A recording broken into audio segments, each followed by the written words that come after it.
Welcome to a story that's stranger than fiction. A tale of greed, power, and small-town America.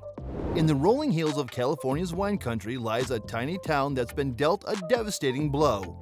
It's a place where the community has always come first, where people know each other by name and look out for one another.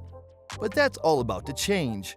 In this gripping video, we'll uncover a corporate conspiracy that's threatening to uproot this tight-knit community and leave its residents in ruin. Join us in this video as we delve into the heart of the matter and reveal the shocking truth about how California's smallest town is the victim of a ruthless corporate conspiracy. 205 people are living in Merkelsburg, Pennsylvania at the moment. Plains, Virginia has a total population of 217 people. Blackwater, Missouri has a total population of 128 people, whilst Vernon, California has a total population of 222 people. Have you seen any changes in Vernon recently? Indeed, the location is in California, and the other ones were in different states, and they transformed 1,800 enterprises into employment for around 55,000 people. The number is as follows.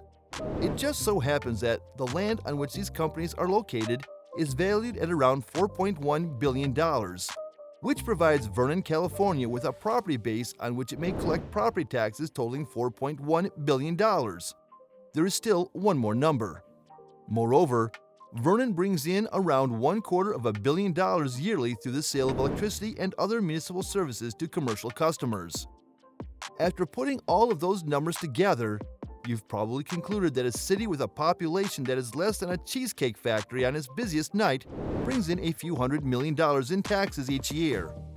This realization has probably prompted you to wonder, where does all of that money go? To provide an answer to that query, allow me to make your acquaintance with a guy whose name is John Leona. John has been deceased for almost 7 years now, but before he passed away, he was responsible for making Vernon, California what it is today. John is now dead and has been dead for approximately 7 years. You can see what's going on now in the town of Vernon, in the state of California, was once a picture-perfect example of a bucolic rural village. It was home to a small number of families who had led the type of uncomplicated, bucolic existence in which it was unnecessary to know what the term bucolic meant. This was the case up until the late 19th century, when a man named John De Leon showed up out of nowhere, discovered that the region was traversed by 3 major railroads, and then, in a manner reminiscent of a cartoon villain, rubbed his hands together and asked, "How can I ruin all of this while making an absurd amount of money?" As a result, he acquired as much land as he could and, along with a few partners, incorporated the area into the town of Vernon. There, he most likely saw himself and his associates as the board of trustees for the city, and he essentially ruled it as his fiefdom for the next 50 years. He did this by acquiring as much land as he could.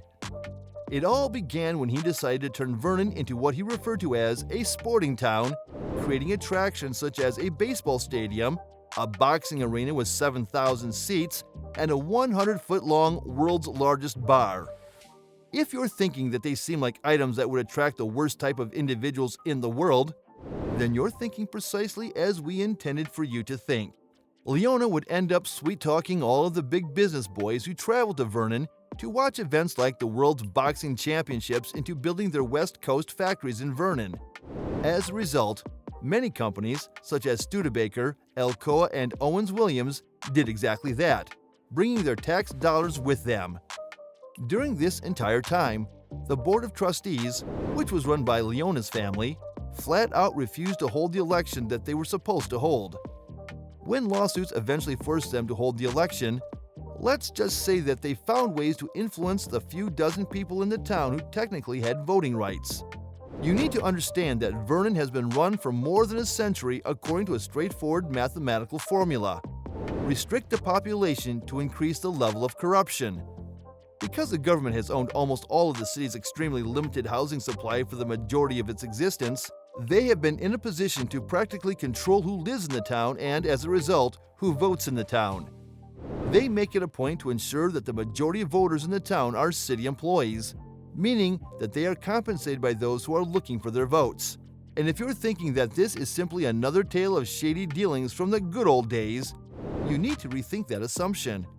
In reality, it is also a tale of very recent and rather little corruption. For, you see, when John B. Leonis passed away, he bequeathed his estate to his grandson, Leonis Malberg, who would go on to become mayor of Vernon for 35 years, proudly carrying on his family's proud heritage of being the worst in the city. In 2006, a group of individuals attempted to move to Vernon to compete in the local elections, which had not been contested for more than 2 decades. When the city found out what they were doing, it cut off their electricity and attempted to have them evicted, and inventive election strategies that leave one questioning whether or not they violated the law. While it isn't, we have to go on since none of this addresses the topic that you want an answer to, which is, what about the money? To put it another way, it's essentially simply given to anybody who is in good standing with the local administration, which includes the vast majority of the individuals who are already serving in that capacity. Consider the case of Bruce V. Malkenhorst as an illustration. At one point in time, he served as the city manager of Vernon in addition to roles as the director of finance, city clerk, director of redevelopment, treasurer, and chief of light and power. He was paid the most of any public employee in California, and to this day, he continues to get the largest pension of any California government retiree.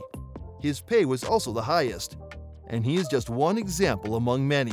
A guy by the name of Eric Fries was given a salary and fees totaling $7.5 million by the city over 5 years for doing work that nobody seemed to be able to explain or account for.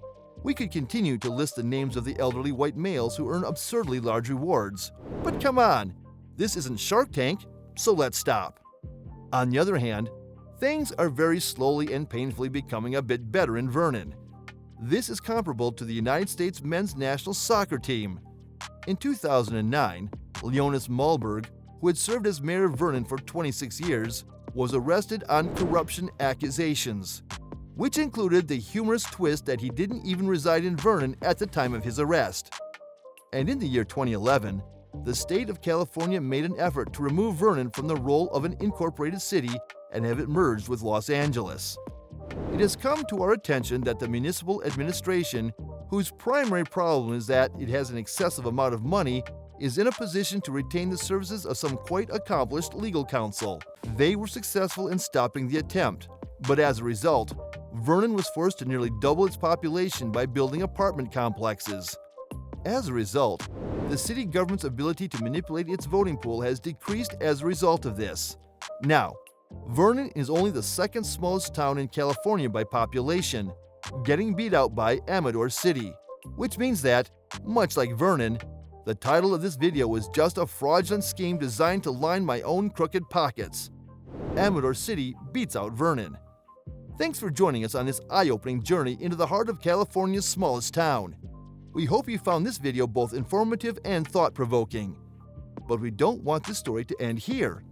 We believe that the power of community can make a difference, and we want to hear from you. What do you think can be done to help this town and prevent similar situations from happening in the future? Leave a comment below and let us know your thoughts. If you found this video interesting, don't forget to like and share it with your friends and family. By spreading the word, we can raise awareness and make a positive impact. Finally, don't forget to subscribe to our channel and stay up to date with our latest content. We're passionate about telling stories that matter, and we can't wait to bring you more compelling videos like this one in the future.